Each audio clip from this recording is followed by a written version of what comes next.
Hey, so what RPG should we cover? Huh? Nah, I'm a werewolf guy. All right. Okay. Not werewolves, but. Ooh, that's scary. Too scary. No. Right. Okay, well, not scary.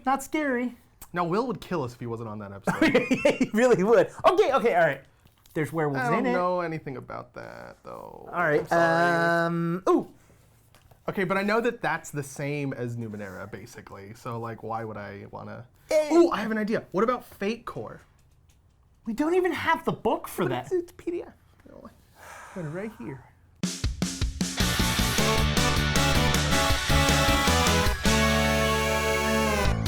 Hi everyone, welcome to GameGorgon. My name's Indigo. And I'm Krug. And today we're going to be talking about Fate Core, what it is, kind of how to play it, and why you should be watching the Fate Core game, Pub Perils, that Krug is GMing. It's because I'm GMing it, and I'm awesome. If you ask me one more question, I'm gonna kill you. So Fate Core is based on the Fate system that's produced by Evil Hat Productions. It is a very creativity-focused, very kind of minimalistic system that still has the kind of like flexibility and rigidity where it needs to have it. And it's just so open-ended and beautiful, and it explores characters really well, and it does so much for me as a person. The best part about all of this is this isn't a like put on for the episode. You actually talk about this system outside of GameGorgon. I just realized it might come off that way. I'm GMing a thing, but irregardless of that, just check out Fate Core. If you don't like me or my voice or whatever, fine, I get that. Check out Fate Core. It's cool too. But if you like my voice, check out my thing. Like, I don't not want you to do that. This is hard. I don't know how to. So we're gonna give you like a rundown of the important bits that you need to know in order to play Fate Core. This is definitely not the full system. This is just like the key components of the system, what makes the system fun, what makes it unique, so on and so forth.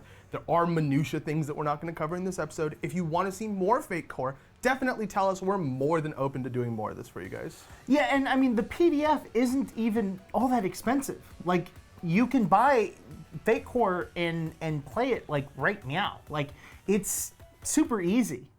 Pretty sure it's free.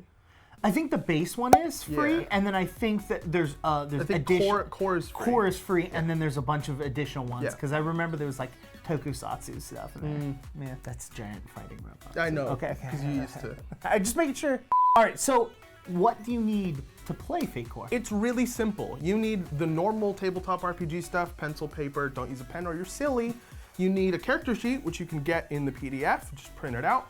And you need what are called Fate Dice. Okay. Fate Dice are sort of special D6s instead of having... Sort of. Yeah, well, I mean, they're just a ploy to sell dice. I'm sorry, but they are. So you gotta make money somehow. You gotta make money if somehow. you're giving the core out for free. You gotta make money, yeah. Which is reasonable. But you can still use a normal D6. Fate Dice are D6s with only 3 unique sides, and then each of them happens twice. So there's a blank side, a minus side, and a plus side. You can just use a D6 and have 1 and 2 be minus, 3 and 4 be nothing. Yeah, I was gonna say. And 5 and 6 be plus, which is like literally tell you that in the book. Like, you don't have to buy our dice, but if you wanna, like, it's fine. So the character sheet's a good jumping off point because it's going to list a lot of the like unique mechanics of the system for us. So we're just gonna start off in there. Perfect. There are a couple sections that don't really need to be explained, like name and description. They don't affect mechanics at all. Do I put my name or? You know what? Whatever you want. you just make that choice, and it'll be fine. Okay, great. It'll be totally fine. All right, I'm gonna be Bob. Yeah, cool. That's fine. That's great. Good job, buddy. That's good. The first interesting thing is an aspect. Okay. An aspect is there to describe why your character matters. And so it has implications as to how your character behaves and how your people perceive your character. Okay. But it also has mechanical implications that we're going to get into in a bit. Now, coming up with an aspect is, you should ignore, I think, if you want to, I think, have the best experience, ignore the mechanical implications at first. And just think of the character that you want to play, and then pick a couple of descriptive phrases that describe the things that make the character matter. Okay. So, for example, when I played Fate Core, I had a monk that was an alcoholic. Yes. And so one of my aspects was, would do anything for alcohol, or something to that effect. And what that does is kind of remind you how you decided your character was going to be and what your character wants to achieve, while at the same time allowing for the GM to get an idea of how to mess with your character a little bit. It gives them tools to disrupt your character's flow and give them challenges that are specific to them, kind of on the fly. And I most definitely did. Oh yeah, that was like the first or the second half of the thing was us trying to go back to a bar because I couldn't go on without Going it. back to a bar that had been previously attacked and was currently being run out by aliens. Yep, it was good times. The best aspects are two-sided. They're not entirely negative and they're not entirely positive. So think of something that is not necessarily neutral, but that balances itself out. So maybe one of your aspects is pursued by the Dark Order or whatever faction. All right. And so that has obvious negative ramifications, like, oh, I'm at any Being point in you're time, being hunted, they could yeah. show up. But it also has maybe positive connotations, like maybe the police are aware and will like go the extra mile to help you because they know you're a target or something like that. Like there can potentially be positive outcomes. It's your job as a player to come up with aspects that are sort of like that. And I definitely encourage you to do that. Now, in order to use aspects in a mechanical sense, you're going to have to spend a fate point. Fate points are a pseudo-renewable resource within the game that allows you to do a bunch of things, but one of the things they allow you to do is invoke your aspect. And this is a little bit vague because the mechanic is very flexible. Invoking an aspect basically means that you are using the aspect to justify getting a +2 bonus to something. And you start with a pool of fate points with each session, right? Exactly. So you start with a pool of 3 fate points default. You can actually change that a little bit, but we'll get into that in a bit. Just baseline, you start with three fate points at the beginning of every session, which is called refresh. You can also get a fate point when the GM compels you. Now, a GM compel is what we were talking about earlier with your aspects. When I made you the basically drunken monk go back to the bar. Exactly. I brought that into the game and said, hey, you really want that alcohol. Yep. And you got to choose whether or not you wanted to gain the additional fate points and go back, or spend a fate point to ignore him completely. So that's kind of a neutral, boring use of fate points. Sure. If you're trying to compel me, like you have to understand as a player, the GM's trying to make your experience fun and they have a plan. So normally, unless it's really, really just like a specific situation that I can't think of, you're gonna wanna just take the fate point. Fate points are really strong. Fate points are really strong, and if the GM's giving you something fun to do, just go do it. Like, why not? You can also use fate points to take a +2 on your current skill roll after you've rolled the dice. Reroll all your dice. Pass a +2 benefit to another character's roll if it's reasonable that the aspect you're invoking would be able to help. Add +2 to any source of passive opposition if it is reasonable that the aspect you're invoking could contribute to making things more difficult. You can also use this to create a passive opposition to fair +2 if there wasn't going to be any. All right, so I kind of understand how most of them work. Sure. Like, you know, the bonus makes sense if it would give me a bonus. But how does the passive opposition one, how does it give your enemy? Sure. So there's 4 kinds of actions in Fate. There's overcome an obstacle, which is what you use to overcome passive opposition. There's create an advantage, which you use to add aspects to the environment or to other players. We'll get a little bit more into detail on that one in a bit because it's very broad and super awesome. Then there's fight and defend. So fight and defend are contested roles. Like I want to stab you, you want to step out of the way, I roll fight, you roll defend. Okay. But there's also passive opposition, which would be in the example of an aspect, you can invoke an aspect that's something like thick-skinned. So like your character has thick skin, you spend a fate point to give +2 passive opposition to attacks because your skin is thick. Okay. Something like that. That makes sense. That's just like an off-the-cuff example, but it just adds passive opposition to where there wouldn't be, or increases the difficulty by 2 if there already is. Okay. And again, and the beautiful thing about it is that you have to justify it all. Okay. It can't just be nonsense. And the justification's just like a conversation between you and the GM and maybe the other players if they're involved. And it normally works out. Like if you're a group of friends, it'll probably be something that makes you think more creatively, more than it makes you fight about what is justified and what isn't. Well, and I honestly, like from when I've played, that was half of the fun of like coming up with how things work when you really want them to work. Exactly. Now we already talked about the 4 different kinds of actions that you can take. You're going to be using those actions when you're using a skill. I love the skill system. I also love the skill system. It is very flexible in this game. It even outright tells you if a skill doesn't fit your world, remove it. If you need to add a skill to your world, add it.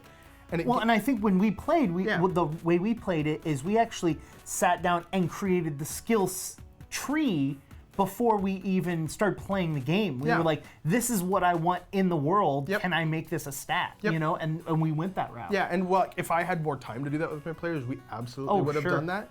But I just like did a couple homebrew things. Some of them talked to me before the session and were like, I want to have my character do this sort of thing. And I thought to myself, that needs a skill in and of itself. And so we made it.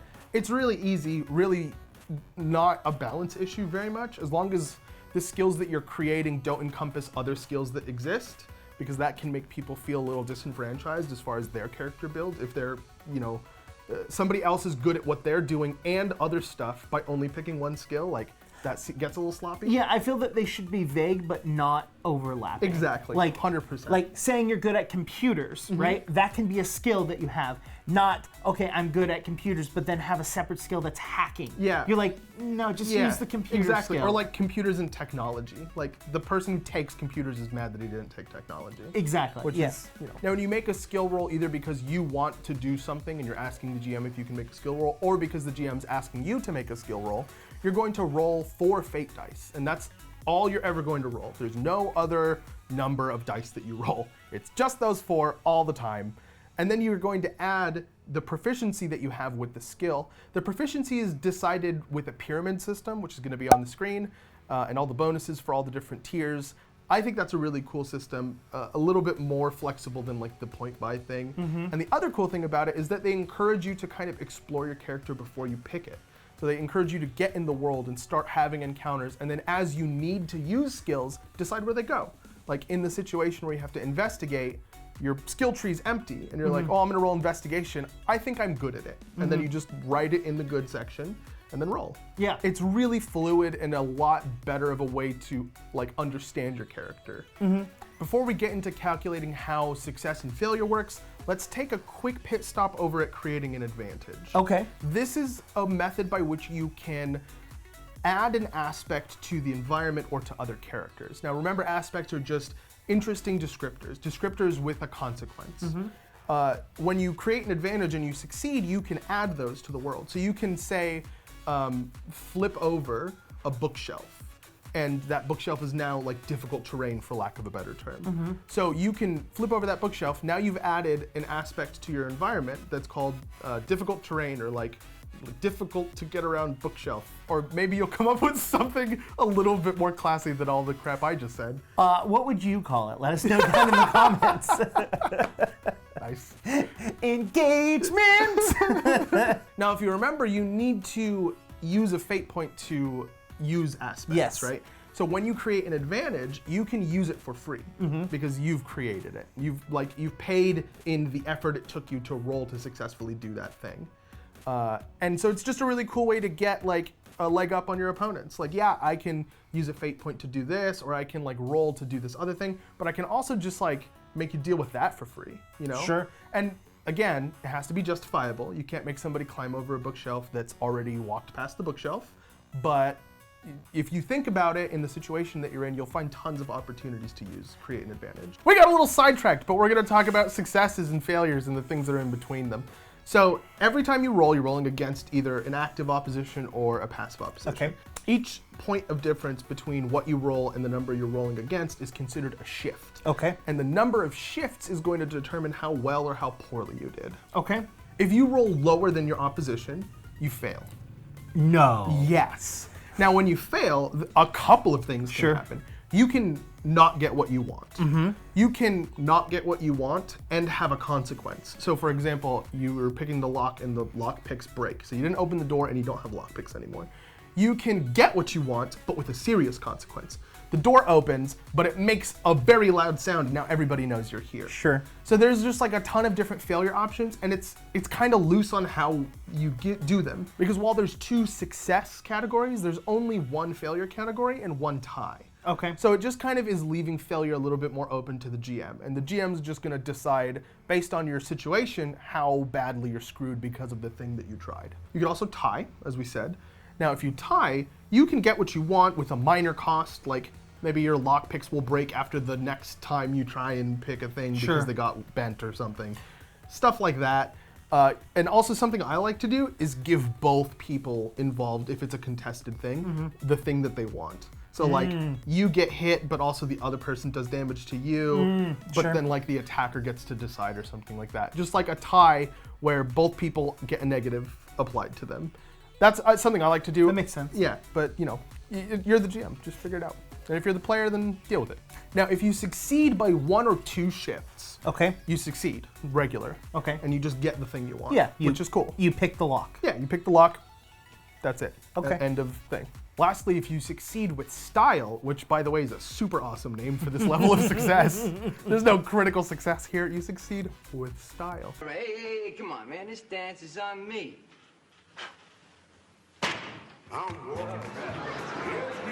You get what you want and another benefit. So like you open the door and then the key for the door is like sitting under the map. Yeah, or like when you figure out the lock, you realize that all of the locks in the place are the same code. So or like similar, and so you get like a +2 or something like that. Normally benefits happen in 2s. In like numerically happen in +2s unless there's like a very serious caveat. Like you get a +2 or a +4 to this thing, but a -2 in this other situation, or in every other situation. Yeah. But normally it's in groups of 2s. All right, so we know how you succeed on something or how you fail at something. Yeah. But what happens when you like get hit and you take damage? You die. Oh, well, that's the easiest way. Thanks for checking out the video. That was super easy. No, there's 2 ways to mitigate damage. There's stress boxes. There's a separate stress box for physical and for mental stress. And then there's also consequences. Consequences are just more serious forms of stress. So what happens is that you and I are rolling to fight, right? Like I'm rolling to attack and you're rolling to defend. And I roll a 4 and you roll a 1. So there's a shift of 3 between us, which means that you're going to take 3 shifts of damage. Now you have a physical stress box that has a number of squares that are like enabled for your character based on your physique in the default game. You could have changed that in your like session character planning. creation. Yeah, with your GM, but by default it's based on physique. And so you're going to have to mark a checkbox that is equal to or greater than the number of shifts that I did to you. Does that make sense? Yes. So since you did 3, you're going to have to mark something that is equal to or greater than 3. Now it's possible that you don't have that. You don't have a number that high available to mark off. In that case, you have to take a consequence. You have to add a consequence that's equal to or greater than the number of shifts I gave you. I think consequences are 2, 4, and 6 shifts. There's one that is 2 shifts that's a minor consequence, which is just something that you don't need to draw attention to immediately. It's not threatening you in any way. It's just a minor inconvenience. There's a moderate consequence, which is something that you probably want to have looked at soon. You want to deal with later? Yeah. Sure. Like maybe now. Like, hey, can we deal with this gun This is hole just on like the a side of bullet me? wound. Yeah. And then there's a serious consequence, which is like this is going to affect you for the rest of your life. You're not going to be able to do most things because of this consequence. Like you're still there, you can still do, barely. You need to go to the hospital now. Is a serious consequence. Now, the way recovery from consequences works is very interesting. If you have a minor consequence, you recover from it after the current scene. So after the combat's over, the role-playing is over, whatever it is that you're currently doing, the next time you're doing something different, if you would have had the opportunity to recover, if you can justify recovering, you recover. Moderate consequence, you recover after the next session. So when you leave to go home and then come back to play another one, you recover. If you can justify the downtime having recovered. In between, yeah. Yeah. It's not like you're in the middle of combat and you're like, oh, we have to go home. You come back and you're like... Exactly. That doesn't fly. Although, if it were my game, if that were the situation, we'd come back, finish the combat, and then I'd give the player the option to recover. I think it's just a conversation. Exactly. Yeah. If you take a severe consequence, you recover after the next scenario. Which is basically, for the rest of this story, until the next chapter starts, however many sessions that takes, you have that serious consequence. So if your goal was to go into this town and save this town from an issue, and one of the issues is they have dragons, and another issue is they've got goblins, and another issue, you got to deal with all that. And then you're good. Yeah, I mean, it's pretty flexible. Like, I think as the GM, you're going to turn around and use it to your advantage, and then like let the player. I think as a GM, I would have a serious consequence last as long as it takes for it to start making the player's experience less enjoyable. Last but not least, we're talking about stunts.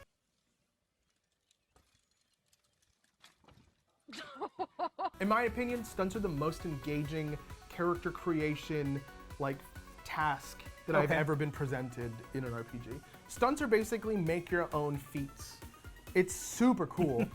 I'd say maybe a 7 on the how difficult is this to balance scale. Okay. But once you get the hang of it, once you read the book and go through a couple of examples, and we'll give you a couple of examples here too, it gets to be pretty cool. Now, stunts, just like aspects, are better when they're multifaceted. When they're not just, I have a +2 to fighting because I'm good at it. That's a very boring stunt. Stunts require you to take some sort of risk. Stunts require you to have some sort of drawback or be in a specific condition for them to work. And they can do any number of things. They can modify the rules of skills. They can modify the power of skills. They can give you a situation that your character shines in. What's an example of a stunt that one of your players has? Sure. Okay. So William's character is actually 2 characters. There's an inventor and the creation, and they both are sentient creatures. And they both have their own character sheets. It's kind of something that I homebrewed. So one of the stats that William's character has is, I don't remember the exact name, but it's better together or something like that. Oh, sure. Where if they are physically together in the same space, they get a +2 to most things. And if they are physically apart from one another, they get a -2 to most things. So it's very blanket in nature, and that would appear to be boring, but it also has a huge caveat of hey, there's this really blanket negative consequence too. Yeah, and then that allows you as a GM to all you have to do is separate them. Yeah, exactly. And you're just great. And I know exactly how it works, and I can decide will the NPCs figure that out? And if they do, how are they gonna go about doing it? Stunts are really cool. And there's tons of uses for stunts, not just adding a bonus. All right, everybody, head down to the comments. Let us know what you think of Fate Core. Do you like the idea? Do you hate the idea? If you hate the idea, why are you such a negative person? And make sure to head over to our Twitch channel and check out the final episode of Pub Perils this Wednesday. And if you missed it, don't worry. It's going to be here on YouTube on our channel. If you missed the first 2, they're also here on our YouTube channel. Exactly. So make sure to hit that subscribe button.